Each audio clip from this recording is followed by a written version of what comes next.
ওই বাচ্চাটা বলছে, আব্বুজান, ও আমার আব্বু, এই পাহাড়টা কি সব থেকে বড়? আমার ওই গুনাহগার বান্দা বলছে, না না না, এই পাহাড়ের থেকে বড় আমার আল্লাহর আসমান, পাহাড়ের থেকে বড় আমার আল্লাহর আসমান। ওই বাচ্চা আবার জিজ্ঞাসা করে, আব্বু, আসমানের থেকে বড় কি? ওই সময় গুনাহগার বান্দা বলছে, আসমানের থেকে বড় হলো আমার গুনাহ, আসমানের থেকে বড় হলো আমার গুনাহ। ছোট মাসুম বাচ্চা কেঁদে ফেললেন, ও আমার আব্বুজান, আসমান তো চোখে আসে না, এত বড় তোমার গুনাহ, আসমানের থেকে বড় গুনাহ। ও আব্বু, এর থেকে আরো বড় কি? ওই সময় পাপী বান্দাটা বলছে, ও আমার সন্তান, শোনো বাবা, এই পাহাড়ের থেকে বড় আমার আল্লাহর আসমান, আসমানের থেকে বড় আমার গুনাহ, আর তার থেকে বড় আমার আল্লাহর রহমত। ও আমার সন্তান, শোনো বাবা, আমি এত বড় গুনাহগার, আমি যখন আমার গুনাহ সামনে নিয়ে আমার মালিকের কাছে তওবা করব, তুমি ছোট মাসুম বাচ্চা, তুমি শুধু একটু করে আমিন বলবে। আমার আল্লাহ ওয়াজটা করে নবী মুসাকে শোনাচ্ছেন, ও নবী মুসা শোনো। তা সে যখন গুনার কথা মনে করে কেঁদে কেঁদে আমার কাছে তওবা করে, আর তার ওই ছোট বাচ্চা যখন আমিন পাঠ করে, আমিন পাঠ করার কারণেতে আমার আরশ কুরসি লৌহ কলম সব সেজদায় পড়ে গেল, আরশ কুরসি লৌহ কলম সেজদায়। আমি আল্লাহ জিজ্ঞাসা করলাম, ওরে আমার আরশ কুরসি লৌহ কলম, তোমরা কেন সেজদায় পড়ে গেলে? তোমরা একবার মাথাটা উঁচু করো দেখি। আরশ কুরসি লৌহ কলম বলছে, না না না, ও আমার মালিক, তোমার নামের বড়ত্বর বয়ান যে করে আমিন পাঠ করেছে মালিক, তার জীবনের গুনাহ যতক্ষণ মাফ না করবে, আরশ কুরসি লৌহ কলম আমরা কেউ সেজদা থেকে মাথা উঠাবো না। আল্লাহ পাক রব্বুল আলামিন নবী মুসাকে বলছেন, ও আমার নবী মুসা রে, ওর ওই বাচ্চা যখন আমিন পাঠ করেছে, ওই বাচ্চার আমিন পড়ার কারণে আমার রহমতের দরিয়ায় ঢেউ খেলে গেল। আমি আল্লাহ তার গুনাহ খাতা মাফ করে দিয়ে আমি তাকে আল্লাহর ওলির দরজা দিয়ে বাড়ি পাঠালাম। চিন্তা করে দেখেন। এই জন্য আমার মুর্শিদ সুফি আজান গাছি রহমতুল্লাহ বলেন, বাবা, এই দুনিয়ার কারখানায় ঘটি বাটি গ্লাস বিভিন্ন মাল তৈরি হয়, আর আমার মুর্শিদের এই দরবারে সব আল্লাহর ওলি তৈরি হয়।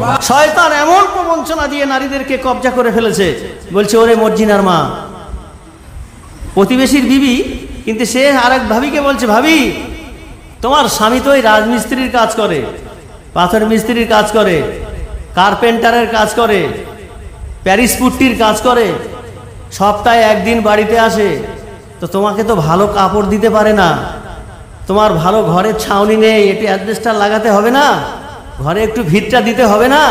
বলছে, হ্যাঁ, তো তার স্বামীর ইনকাম নেই তো কি করবো?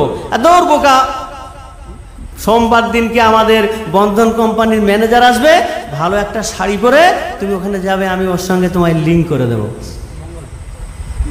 এখন আবার মঙ্গলবার, তো যাই হোক, তো মঙ্গলবারে লিঙ্ক করে দিল কি না, তুমি প্রতি সপ্তাহে সপ্তাহে এই প্রিমিয়ামটা মিটবে, 6 মাস যদি দাও, 6 মাস পরে তোমাকে 25,000 টাকা আমার কোম্পানি লোন দেবে, তাহলে তুমি ঘরের ভিত দিয়ে অ্যালবেস্টার দিলে আর তোমার কোনো চিন্তা নেই।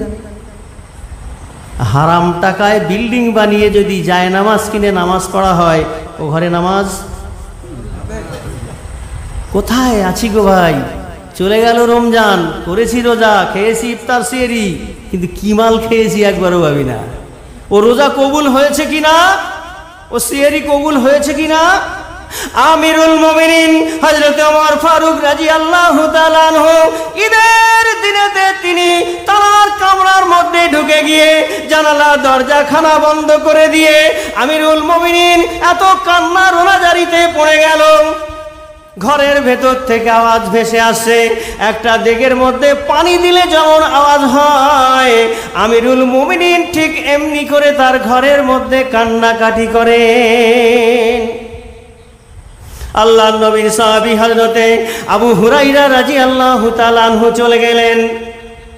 আমিরুল মুমিনিন ওমর ফারুক রাদিয়াল্লাহু তাআলা আনহু, হুজুর গো, আপনি কেন আজকে ঘরের জানালা দরজা বন্ধ করে দিলেন? আপনি মদিনার রাষ্ট্রপতি, আপনি মদিনার খলিফা, আপনার পেছনে হাজার হাজার মানুষ সালাত আদায় করার জন্য, ঈদের নামাজ পড়ার জন্য বসে আছে। হুজুর, আপনি কেন আজকে ঘরের মধ্যে কান্নাকাটি করেন? আমিরুল মুমিনিন ওমর ফারুক রাদিয়াল্লাহু তাআলা আনহু জবাব দিলেন, ও ভাই আবু হুরায়রা, আজকে ঈদের দিন, খুশির দিন। ওই ব্যক্তির জন্য খুশি যার রোজাটা আল্লাহর দরবারে কবুল হয়েছে, ওই ব্যক্তির জন্য খুশি যার সিয়ারিটা আল্লাহর দরবারে কবুল হয়েছে, ওই ব্যক্তির জন্য খুশি যার ইফতারিটা আল্লাহর দরবারে কবুল হয়েছে, ওই ব্যক্তির জন্য আজকে খুশি যার তারাবির নামাজটা আল্লাহর দরবারে কবুল হয়েছে।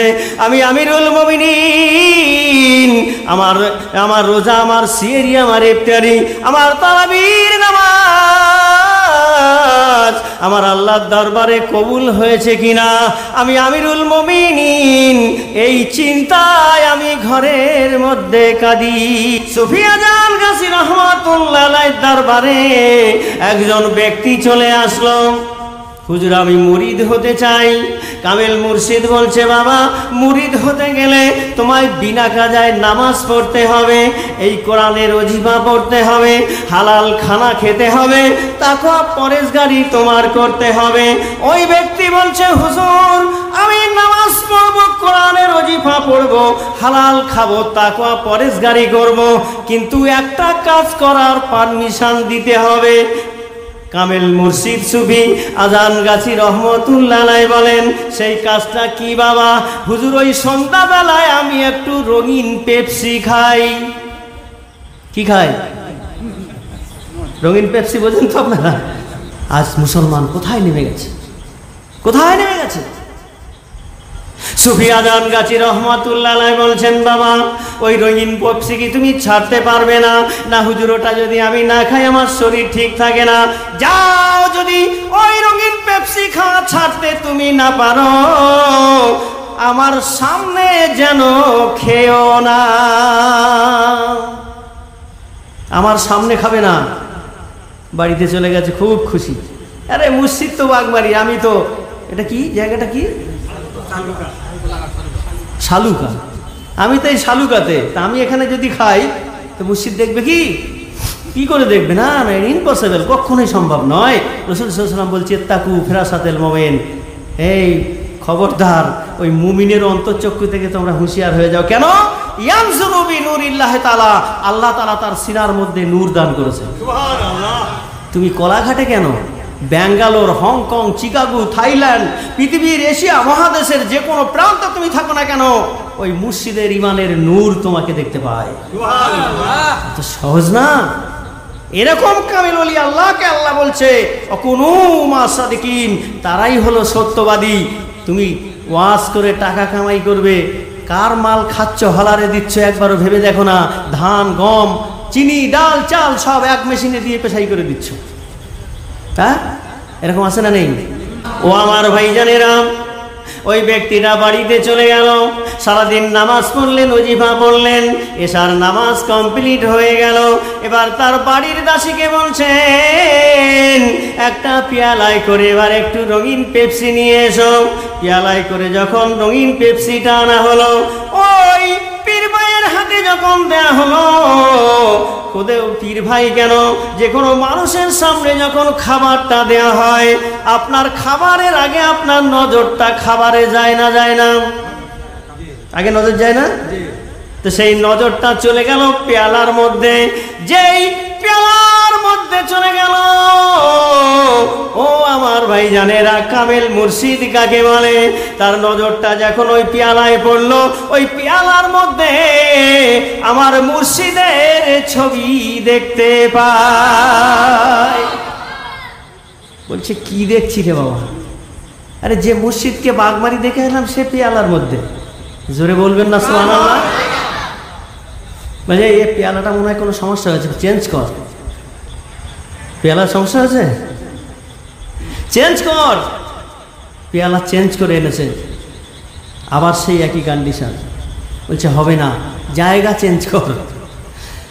জায়গা চেঞ্জ করেছে, জায়গা চেঞ্জ করে দেখছে সেই একই কন্ডিশন। এবার কি করলো, যখন বারবার একই কন্ডিশন হচ্ছে, ওই পেয়ালাকে টান মেরে ফেলে দিয়ে তওবা করে মুর্শিদের দরবারে গিয়ে বলছে, হুজুর আজ থেকে আমি আর মদ পান করব না। প্রেমে আগুনে জ্বলে মরি, ওহে রব্বানা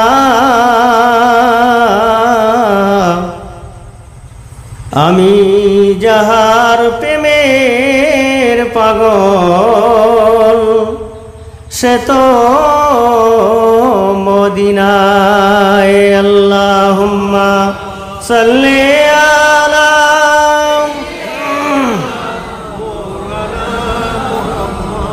ওয়া আলা আলি সাইয়্যিদিনা। ওগো মায়ামিনা তোমার কুড়ে ঘরে রহমত খোদার পড়ে ঝরে ঝরে। এসেছিলে তুমি ওগো ওই নিশিরাতে, মুখেতে খোদার বাণী কোরআন নিয়ে হাতে। তুমি যে খোদার হাবিব নবী কামলিওয়ালা, তোমাকে রসূল করে পাঠাইলেন আল্লাহ। ওগো মায়ামিনা তোমার কুড়ে ঘরে রহমত খোদার পড়ে ঝরে ঝরে। আল্লাহুম্মা সাল্লি আলা সাইয়্যিদিনা ওয়া আলা আলি সাইয়্যিদিনা। দাইহালিমার ঘরে নবী প্রতিপালিত হইল, সিনা চাক করে খোদা কোরআন ভরে দিল। দাইহালিমার ঘরে নবী প্রতিপালিত হইল, সিনা চাক করে খোদা কোরআন ভরে দিল। সেই কোরআনের রোশনীতে দুনিয়া মাতুয়ালা, তোমাকে রসূল করে পাঠাইলেন আল্লাহ। ওগো মায়ামিনা তোমার কুড়ে ঘরে রহমত খোদার পড়ে ঝরে ঝরে। আল্লাহ বলছে, ওই মোবাইল মার্কা মুসলমান হয়ে থাকলে তুই যত নামাজ পড়ে আমার কাছে কল করবি, উল্টো রিটার্ন ওটাই জবাব হবে, তোর ব্যালেন্স নাই। ব্যালেন্স যদি ভরতে হয়, সুফি আজানগাছি রহমতুল্লাহ এই জন্য তিনি বলেছেন, তোমার জীবনে 5 ওয়াক্তের নামাজের এই রিসার্চটা ভরে নাও। সুবহানাল্লাহ বলেন। এই রিসার্চ যদি তোমার থাকে, আর এর সাথে সাথে যদি তোমার খানাটা হালাল থাকে, তাহলে তুমি যদি ওই মাঠের আলে বসে যদি ওখানে হাতটা তোলো, আমার মাওলা বলছে কবুল করতে দেরি করবে না।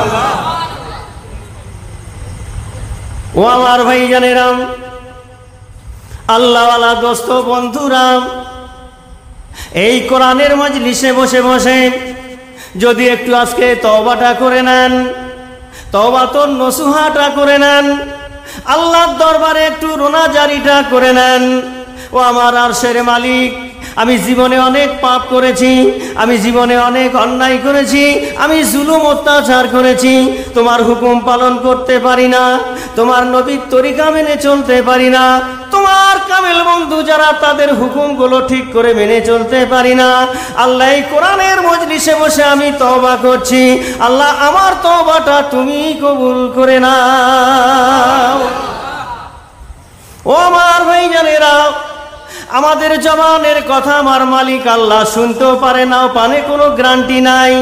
কিন্তু এখানে যখন আপনি তওবাটি করবেন, আমার কামেল মুর্শিদ বর্তমান হুজুর কেবলা রহমাতুল্লাহ আলাইহি তার জবানের সঙ্গে আমাদের জবানটা যখন লেগে যাবে, আমার মালিকের দরবারে আমার আপনার ইবাদত, আমার আপনার এই তওবাটা আল্লাহর দরবারে কবুল হয়ে যাবে। হযরতে নবী মুসা আলাইহিস সালাতু সালাম এই কামেল ওলি আল্লাহর সহবত, আল্লাহকে খুশির জন্য যদি কোনো মানুষ তওবা ইস্তেগফার করে তো তার রিয়াকশনটা কি পাওয়া যায়? নবী মুসা আলাইহিস সালাম বলছে, আল্লাহ আমি একজন গুনাহগার ব্যক্তিকে দেখতে চাই। আল্লাহ পাক রব্বুল আলামিন বলছে, তুমি গুনাহগার দেখবে? যাও ওই জায়গায় 3 রাস্তার মোড়ে গিয়ে দাঁড়াও, তোমার সামনে দিয়ে যে বান্দা চলে যাবে সেই ব্যক্তিকে তুমি গুনাহগার মনে করো। আল্লাহর নবী মুসা আলাইহিস সালাতু সালাম 3 রাস্তার মোড়েতে গিয়ে দাঁড়িয়ে আছেন। এমন সময় লক্ষ্য করে দেখেন একজন ব্যক্তি সামনে দিয়ে চলে যায়, একটা তার বাচ্চাকে সঙ্গে নিয়ে। নবী মুসা বাড়িতে চলে আসলেন। আবার যখন বিকাল হয়ে গেল, আবার আল্লাহর দরবারে ফরিয়াদ করেন, ও আমার মালিক, এবার বিকাল তো হয়ে গেল, একজন নেককার বান্দার সন্ধানটা আমায় দাও। আল্লাহ পাক রব্বুল আলামিন বলেন, ও আমার নবী মুসা, যেখানে তুমি গুনাহগার দেখেছিলে ওই জায়গায় তুমি চলে যাও। তোমার সামনে দিয়ে যে বান্দাটা চলে যাবে আজকে ওই বান্দাটা সব থেকে বড় আল্লাহওয়ালা। আল্লাহর নবী মুসা আলাইহিস সালাতু সালাম চলে গেলেন, সেই সকালের জায়গায় গিয়ে দাঁড়িয়ে আছেন। লক্ষ্য করে এমন কে বান্দা সব থেকে বড় আল্লাহওয়ালা আমার সামনে দিয়ে চলে যাবে, তিনি চাতস পাখির মতো তাকিয়ে আছেন। এমন সময় দেখতে পেয়ে গেলেন সকালে যে পাপী বান্দাটা গিয়েছিল ওই বান্দা আবার বিকালে ফিরে আসছে। সুবহানাল্লাহ তো বলেন। ঘটনাটা কিছু বুঝতে পারছেন? একটা মানুষের জীবনকে আল্লাহ কত আসানির সঙ্গে চেঞ্জ করে দেয়, বলেন না সুবহানাল্লাহ। কোনো জোর জুলুম ইসলামের মধ্যে নেই। লাকাদ কানা লাকুম ফি রাসূলিল্লাহি উসওয়াতুন হাসানা, উত্তম চরিত্র, ভালো ব্যবহার দিয়ে, হাসানা উত্তম ব্যবহার দিয়ে মানুষগুলোকে আল্লাহর দিকে ধাবিত করো, বলুন সুবহানাল্লাহ। কোনো জোর জুলুম নাই ইসলামে, আপনাকে আসতেই হবে এমন কোনো পেশার কিরোট আমার আল্লাহ করেনি। শুধু নবীর আদর্শ দেখে মদিনার জমিনে একজন ব্যক্তি রসুলের দরবারে এসেছে। ইয়া রসুল আল্লাহ, ইয়া হাবিব আল্লাহ, ভালো লাগে না। কেন গো বাবা ভালো লাগে না? না হুজুর, আমি দূর থেকে আপনাকে কয়েকবার ফলো করে করে ফিরে গেছি। লাস্ট একবার আপনার সামনাসামনি এসেছিলাম, আপনি ওই দিনকে এমন একটা মুস্কি হেসেছিলেন যে হাসিটা আমি শয়নে স্বপনে দেখতে পাই। সুবহানাল্লাহ। রসুলের হাসি সে শয়নে স্বপনে দেখে। আর রসুলের হায়াতের জিন্দেগি, রসুলকে যে একবার স্বপ্ন দেখলো, হায়াতে দেখলো, এবং তানার ওফাতের পরেও যে দেখলো, যে জাগ্রত অবস্থায় যে নিদ্রিত অবস্থায় দেখলো, সে দুটো একই দেখলো। আর রসুলের খ্বাব স্বপ্ন যে দেখলো, আমার আল্লাহর 7টা জাহান্নাম তার জন্য হারাম হয়ে গেল। কোন নবীর উম্মত একটু ভেবে দেখেছেন? একবারও ভেবে দেখেননি। একটু চিন্তাও করেন না যে আমার মরতে হবে, মরণের সময় আজরাইলের হাত থেকে রেহাই পাবো না। এতক্ষণ তো মাওলানা সাহেব আপনাদের খুব ভালো করে নসিহত করলেন। বাড়িতে 2-1টা যদি নিয়ে যেতে পারেন, এটাই আপনার জীবনের সফলতা হবে, আর বাকি সব বেকার, কোনো কিছু কাজে আসবে না। কোটি টাকার তোষক বানিয়ে যদি আপনি ঘুমান, ও টাকাও আপনার কোনো কাজে আসবে না। কিন্তু আজ মুসলমান, কি বলবো ভাই, বলতে বড় আফসোস, দুঃখ লাগে। এমন কোনো এলাকা নেই, এমন কোনো এরিয়া নেই যে জায়গায় বন্ধন কোম্পানি এখনো আসে নাই। মনে হয় এখানে আপনাদের এলাকায় আসেনি এখন, এই জন্য আপনারা চুপ করে আছেন। আছে একটা কথা মনে রাখবেন, মুসলমানের ভালাই কিসে হবে? 100র মধ্যে 99টা ঘরে সুদ, প্রতিনিয়ত মায়ের সঙ্গে জেনার গোনা করছে। বলুন নাউজুবিল্লাহ, আস্তাগফিরুল্লাহ। 99টা ঘর থেকে মানুষ তার মায়ের সঙ্গে জেনা করছে। এই অসভ্যতা আমি আল্লাহ কখনো বরদাস্ত করতে পারে না। আজকে হাজিরা পাক পবিত্র হওয়ার জন্য 4.5 লাখ টাকা খরচ করে মক্কা মদিনায় গিয়েছে, আর আমরা এত বড় অপদার্থ, সামান্য দুনিয়ার একটু স্বার্থ সিদ্ধির জন্য ওই বন্ধন কোম্পানির বন্ধন করে মায়ের সঙ্গে জেনা করছি পবিত্র কাবায় গিয়ে 36 বার করে। বলুন নাউজুবিল্লাহ, আস্তাগফিরুল্লাহ। আমরা আছি কোথায়? কোথায় কোরআনের রোশনি? এই কোরআনের মাধুর্য ভালো পাত্রের মধ্যে রাখতে হয়, তা আমাদের পাত্রগুলো তো সব বরবাদ হয়ে গেছে, তাই মাল দেবো কোথায়? কথা কি আমার বুঝতে পারছেন? আপনার বাড়িতে যদি আপনি ভালো বাজার থেকে ইলিশ মাছ, এখন তো মনে হচ্ছে আপনাদের কোলাঘাটে পাওয়া যায়, ইলিশ মাছ নিয়ে আসলে একটা বিবিকে দিলেন, বিবি কি ওই ভাঙাচুরা আর ওই ময়লা কড়াইতে ভাজা করবে? না, কড়াইটা তার ভালো লাগবে, তেলটাও পবিত্র হতে হবে। কিন্তু তেল নিয়ে এসে বোতল দিল বিবি, বাজারে গেলাম, সব নিয়ে আসলাম, পেট্রোল, ডিজেল, মোবিল, অ্যাসিড সব এক বোতলে। যত ভালো মাছ নিয়ে আসেন না কেন, ও মাছ আর খাওয়ার উপযোগী হবে না। তো আমাদের সব ঘেটে বরবাদ হয়ে গেছে, সব নষ্ট হয়ে যাচ্ছে। এর থেকে যদি বাঁচতে চান, এখনো এই কোরআনের মজলিসে বসে তওবা করে নেন, আল্লাহ তুমি এই কঠিন আযাবের, এই সুদ থেকে তুমি আমাকে মুক্তি দান করো। বলুন সুবহানাল্লাহ। তওবা করতে হবে আল্লাহর কাছে। আমার ভাইয়েরা, এত ভয়ঙ্কর পরিস্থিতি আজ পৃথিবীর বুকে চলছে, সুদ ছাড়া কোনো মানুষ নেই। শয়তান এমন প্রবঞ্চনা দিয়ে নারীদেরকে কবজা করে ফেলেছে, বলছে ওরে মর্জিনার মা, প্রতিবেশীর বিবি, কিন্তু সে আরেক ভাবিকে বলছে, ভাবি তোমার স্বামী তো ওই রাজমিস্ত্রির কাজ করে, পাথর মিস্ত্রির কাজ করে, কার্পেন্টারের কাজ করে, প্যারিস পুট্টির কাজ করে, সপ্তাহে একদিন বাড়িতে আসে, তো তোমাকে তো ভালো কাপড় দিতে পারে না, তোমার ভালো ঘরের ছাউনি নেই, একটু অ্যাডভেস্টার লাগাতে হবে না, ঘরে একটু ভিতটা দিতে হবে না? বলছে হ্যাঁ, তো তার স্বামীর ইনকাম নেই তো কি করবো? দৌড় বোকা, সোমবার দিনকে আমাদের বন্ধন কোম্পানির ম্যানেজার আসবে, ভালো একটা শাড়ি পরে তুমি ওখানে যাবে, আমি ওর সঙ্গে তোমায় লিঙ্ক করে দেব। এখন আবার মঙ্গলবার, তো যাই হোক, তো মঙ্গলবারে লিঙ্ক করে দিল কি না, তুমি প্রতি সপ্তাহে সপ্তাহে এই প্রিমিয়ামটা মিটবে, 6 মাস যদি দাও, 6 মাস পরে তোমাকে 25,000 টাকা আমার কোম্পানি লোন দেবে, তাহলে তুমি ঘরের ভিত দিয়ে অ্যালবেস্টার দিলে আর তোমার কোনো চিন্তা নেই। হারাম টাকায় বিল্ডিং বানিয়ে যদি যায় নামাজ কিনে নামাজ পড়া হয়, ও ঘরে নামাজ কোথায়? আছি গো ভাই, চলে গেল রমজান, করেছি রোজা, খেয়েছি ইফতার সেহরি, কিন্তু কি মাল খেয়েছি একবারও ভাবি না। ও রোজা কবুল হয়েছে কিনা, ও সেহরি কবুল হয়েছে কিনা। আমিরুল মুমিনিন হযরত ওমর ফারুক রাদিয়াল্লাহু তাআলা আনহু ঈদের দিনেতে তিনি তার কামরার মধ্যে ঢুকে গিয়ে জানালা দরজা খানা বন্ধ করে দিয়ে আমিরুল মুমিনিন এত কান্না রোনাজারিতে পড়ে গেল। ঘরের ভেতর থেকে আওয়াজ ভেসে আসছে, একটা দেগের মধ্যে পানি দিলে যেমন আওয়াজ হয়, আমিরুল মুমিনিন ঠিক এমনি করে তার ঘরের মধ্যে কান্নাকাটি করেন। আল্লাহর নবীর সাহাবী হযরতে আবু হুরায়রা রাদিয়াল্লাহু তাআলা আনহু চলে গেলেন। আমিরুল মুমিনিন ওমর ফারুক রাদিয়াল্লাহু তাআলা আনহু, হুজুর গো, আপনি কেন আজকে ঘরের জানালা দরজা বন্ধ করে দিলেন?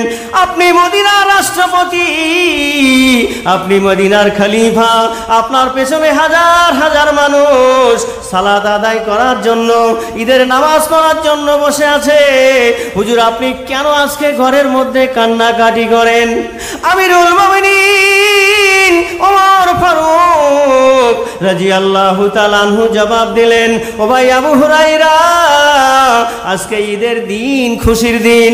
ওই ব্যক্তির জন্য খুশি যার রোজাটা আল্লাহর দরবারে কবুল হয়েছে, ওই ব্যক্তির জন্য খুশি যার সিয়ারিটা আল্লাহর দরবারে কবুল হয়েছে, ওই ব্যক্তির জন্য খুশি যার ইফতারিটা আল্লাহর দরবারে কবুল হয়েছে, ওই ব্যক্তির জন্য আজকে খুশি যার তারাবির নামাজটা আল্লাহর দরবারে কবুল হয়েছে। আমি আমিরুল মুমিনিন, আমার রোজা, আমার সিয়ারি, আমার ইফতারি, আমার তারাবির নামাজ আমার আল্লাহর দরবারে কবুল হয়েছে কিনা আমি আমিরুল মুমিনিন এই চিন্তায় আমি ঘরের মধ্যে কাঁদি।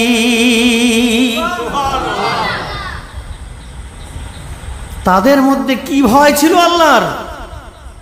ইত্তাকুল্লাহ, আল্লাহ বলছে, বান্দা তুমি যেখানে থাকো আমাকে সঙ্গে, আমি যে তোমার আছি এটা তুমি মনে করে তোমার জীবনে তুমি চলতে থাকো। বলুন সুবহানাল্লাহ।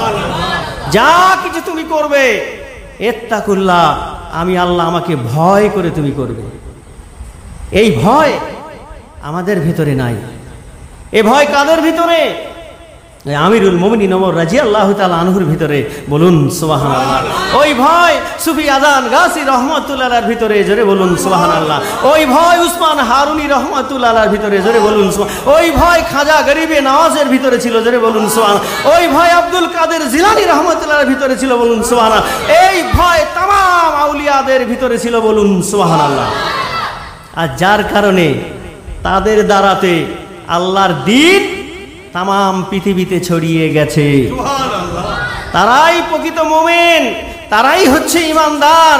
আল্লাহ এই জন্য বলছেন, অকুনু মাসাদিকিন, তোমরা সত্যবাদীর সঙ্গ লাভ করবে। এই সত্যবাদীর সঙ্গ লাভ করা ছাড়া তোমার বাঁচার কোনো রাস্তা নাই। ও আমার ভাই জানেরাম, যে কথা বলতে গিয়ে আমি এত দূরে চলে আসলাম, হযরতে নবী মুসা আলাইহিস সালাতু ওয়াস সালাম, হযরতে নবী মুসা আলাইহিস সালাতু ওয়াস সালাম ওই ব্যক্তিকে দেখে পেরেশান হয়ে গেল। মালিকের দরবারে দোয়া করেন, ও আমার আরশের মালিক আল্লাহ, যে ব্যক্তি সকালবেলা গেল গুনাহগার, এখন বিকালবেলা ওই ব্যক্তি কেমন করে আল্লাহওয়ালা হয়ে গেল, আল্লাহ আমার বুঝে আসে না, তুমি একটু আমায় বুঝিয়ে দাও। জোরে বলেন, তুমি একটু আমায় বুঝিয়ে দাও। আল্লাহ পাক রব্বুল আলামিন বলেন, ও আমার নবী মুসা শোনো, আমার ওই বান্দা বড় গুনাহগার, ওর গুনাহটা কবুল হবে না ও জানে, কিন্তু ওর ওই ছোট বাচ্চাটার সঙ্গে করে নিয়ে ওই গভীর জঙ্গলে পাহাড়ের নিচে গিয়ে যখন তার বাচ্চাটা নিয়ে বসে গেল, ওই বাচ্চাটা বলছে, আব্বু জান, ও আমার আব্বু, এই পাহাড়টা কি সব থেকে বড়? আমার ওই গুনাহগার বান্দা বলছে, না না না, এই পাহাড়ের থেকে বড় আমার আল্লাহর আসমান, পাহাড়ের থেকে বড় আমার আল্লাহর আসমান। ওই বাচ্চা আবার জিজ্ঞাসা করে, আব্বু, আসমানের থেকে বড় কি? ওই সময় গুনাহগার বান্দা বলছে, আসমানের থেকে বড় হলো আমার গুনাহ, আসমানের থেকে বড় হলো আমার গুনাহ। ছোট মাসুম বাচ্চা কেঁদে ফেললেন, ও আমার আব্বু জান, আসমান তো চোখে আসে না, এত বড় তোমার গুনাহ, আসমানের থেকে বড় গুনাহ। ও আব্বু, এর থেকে আরো বড় কি? ওই সময় পাপী বান্দাটা বলছে, ও আমার সন্তান শোনো বাবা, এই পাহাড়ের থেকে বড় আমার আল্লাহর আসমান, আসমানের থেকে বড় আমার গুনাহ, আর তার থেকে বড় আমার আল্লাহর রহমত। ও আমার সন্তান শোনো বাবা, আমি এত বড় গুনাহগার, আমি যখন আমার গুনাহ সামনে নিয়ে আমার মালিকের কাছে তওবা করব, তুমি ছোট মাসুম বাচ্চা, তুমি শুধু একটু করে আমিন বলবে। আমার আল্লাহ ওয়াজটা করে নবী মুসাকে শোনাচ্ছেন, ও নবী মুসা শোনো। তা সে যখন গুনার কথা মনে করে কেঁদে কেঁদে আমার কাছে তওবা করে, আর তার ওই ছোট বাচ্চা যখন আমিন পাঠ করে, আমিন পাঠ করার কারণেতে আমার আরশ কুরসি লৌহ কলম সব সেজদায় পড়ে গেল। আরশ কুরসি লৌহ কলম সেজদায়। আমি আল্লাহ জিজ্ঞাসা করলাম, ওরে আমার আরশ কুরসি লৌহ কলম তোমরা কেন সেজদায় পড়ে গেলে? তোমরা একবার মাথাটা উঁচু করো দেখি। আরশ কুরসি লৌহ কলম বলছে, না না না, ও আমার মালিক, তোমার নামের বড়ত্বর বয়ান যে করে আমিন পাঠ করেছে মালিক, তার জীবনের গোনা যতক্ষণ মাফ না করবে আরশ কুরসি লৌহ কলম আমরা কেউ সেজদা থেকে মাথা উঠাবো না। আল্লাহ পাক রব্বুল আলামিন নবী মুসাকে বলছেন, ও আমার নবী মুসা রে, ওর ওই বাচ্চা যখন আমিন পাঠ করেছে, ওই বাচ্চার আমিন পড়ার কারণে আমার রহমতের দরিয়ায় ঢেউ খেলে গেল। আমি আল্লাহ তার গুনাহ খাতা মাফ করে দিয়ে আমি তাকে আল্লাহর ওলির দরজা দিয়ে বাড়ি পাঠালাম। চিন্তা করে দেখেন। এই জন্য আমার মুর্শিদ সুফি আজান গাছি রহমতুল্লাহ বলেন, বাবা এই দুনিয়ার কারখানায় ঘটি বাটি গ্লাস বিভিন্ন মাল তৈরি হয়, আর আমার মুর্শিদের এই দরবারে সব আল্লাহর ওলি তৈরি হয়। নবীর দরবার ওই সাহাবী এসে বলছে, হুজুর আপনার এই মুস্কি হাসি দেখে আমি শয়নে স্বপনে আমি আপনার এই হাসিটা দেখতে পাই। আল্লাহর নবী বলেন, তাই এর জন্য কি হয়েছে বলো? হুজুর আমার আর ভালো লাগে না, হুজুর কলেমা পড়িয়ে দেন। আল্লাহর নবী বলছেন, বাবা কলেমাটা তুমি পড়ে লাও, লা ইলাহা ইল্লাল্লাহু মুহাম্মাদুর রাসূলুল্লাহ সাল্লাল্লাহু আলাইহি ওয়াসাল্লাম কলেমা পড়ে নিলেন। কলেমা পড়ার পর আমার নবী বলেন, ও বাবা সাহাবী শোনো, তুমি কলেমা পড়েছো বাবা, কিন্তু কলেমা পড়ার পর আর একটা দায়িত্ব তোমার উপর চেপে গেল, আর একটা দায়িত্ব তোমার চেপে গেল। ওই সাহাবী বলছে, হুজুর কি সেটা? বাবা তোমাকে 5 টাইম নামাজ আদায় করতে হবে। সাহাবী বলছে, হুজুর কলেমা পড়েছি ব্যাস, নামাজ পড়বো না। আশ্চর্য, নামাজ পড়বে না? নামাজ পড়বে না? না নামাজ পড়বো না। যাও নামাজ পড়বে না, যাও যাও নামাজ পড়ো না। আমরা হলে এরা ধরে নিয়ে আয়, ওরা আগে সাইজ করি তারপর পরে কথা হবে। আমাদের এখন বর্তমান যা মুফতি মাওলানার কন্ডিশন, ধরে নিয়ে আয় ওকে।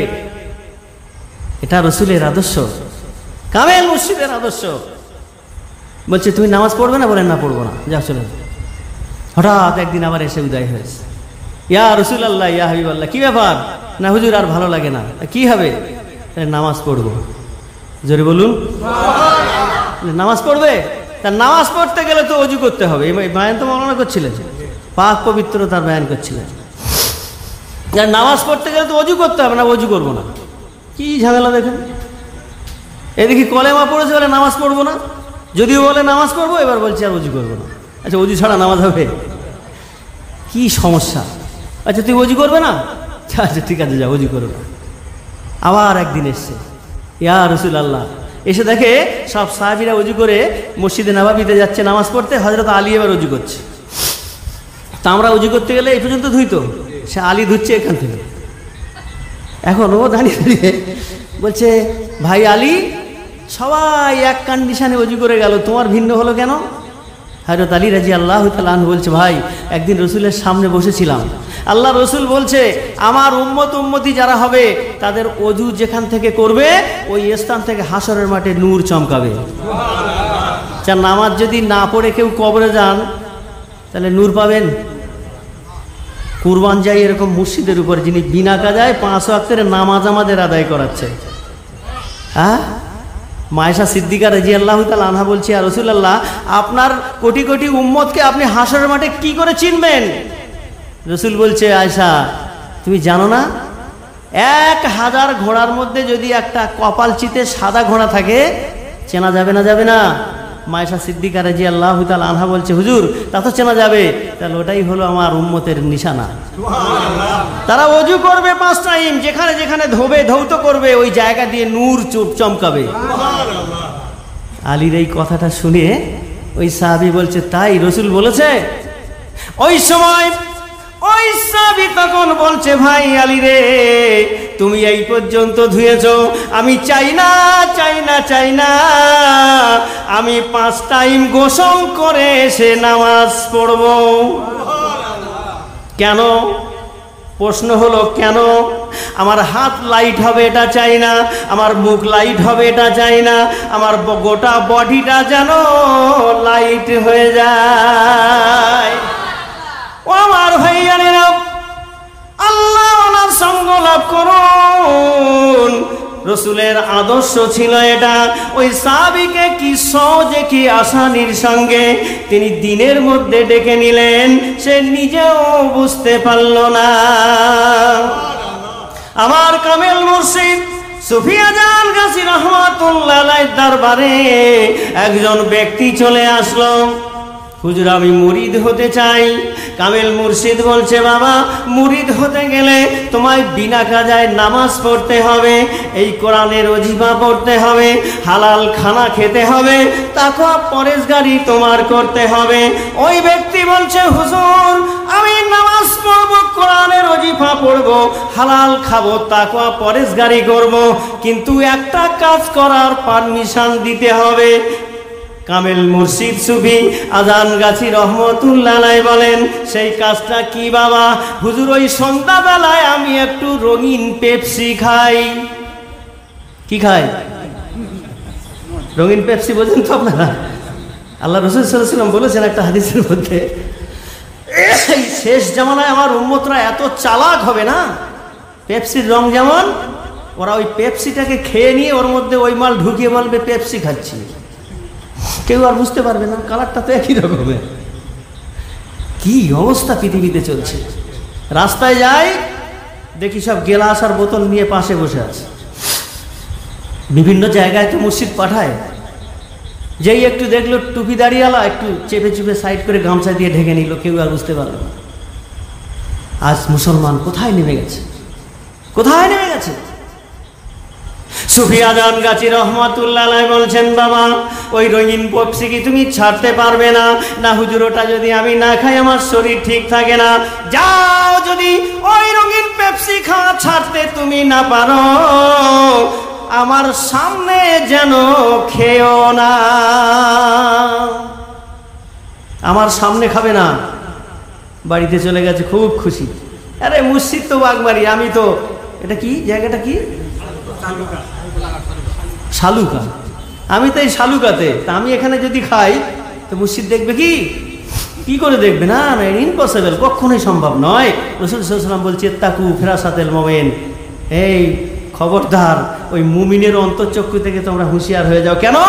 ইয়ানজুরু বিনুরিল্লাহি তাআলা, আল্লাহ তাআলা তার সিনার মধ্যে নূর দান করেছেন। সুবহানাল্লাহ।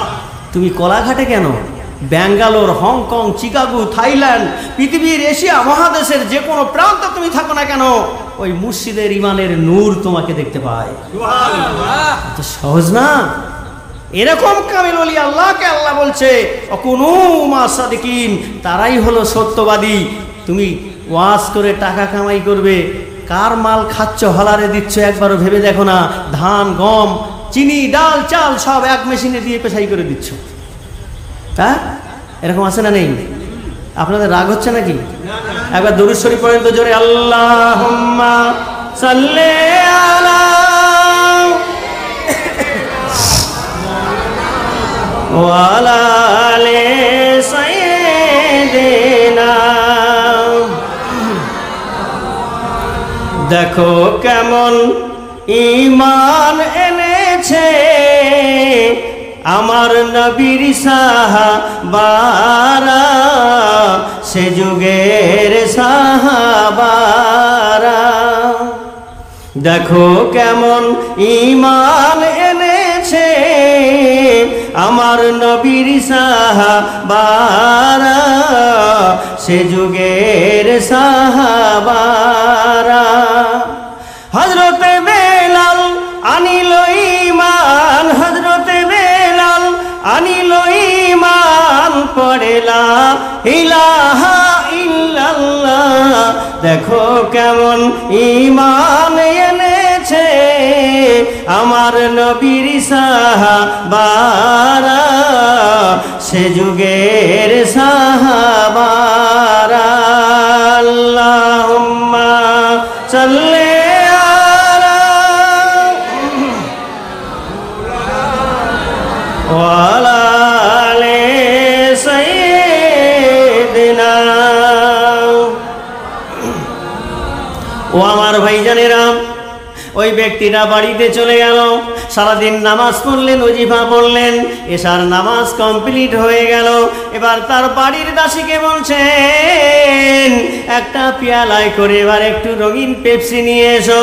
পেয়ালায় করে যখন রঙিন পেপসিটা আনা হলো, ওই পীর ভাইয়ের হাতে যখন দেয়া হলো, ওদের পীর ভাই কেন, যে কোনো মানুষের সামনে যখন খাবারটা দেয়া হয়, আপনার খাবারের আগে আপনার নজরটা খাবারে যায় না, যায় না?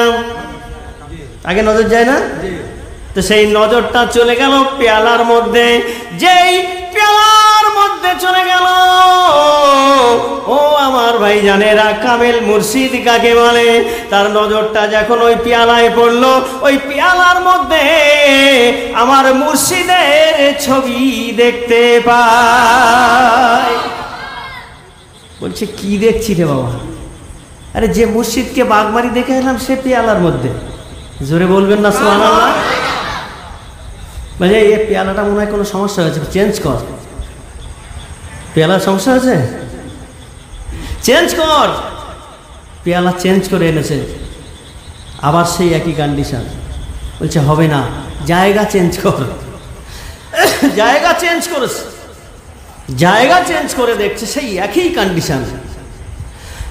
এবার কি করলো, যখন বারবার একই কন্ডিশন হচ্ছে, ওই পেয়ালাকে টান মেরে ফেলে দিয়ে তওবা করে মুর্শিদের দরবারে গিয়ে বলছে, হুজুর, আজ থেকে আমি আর মদ পান করব না।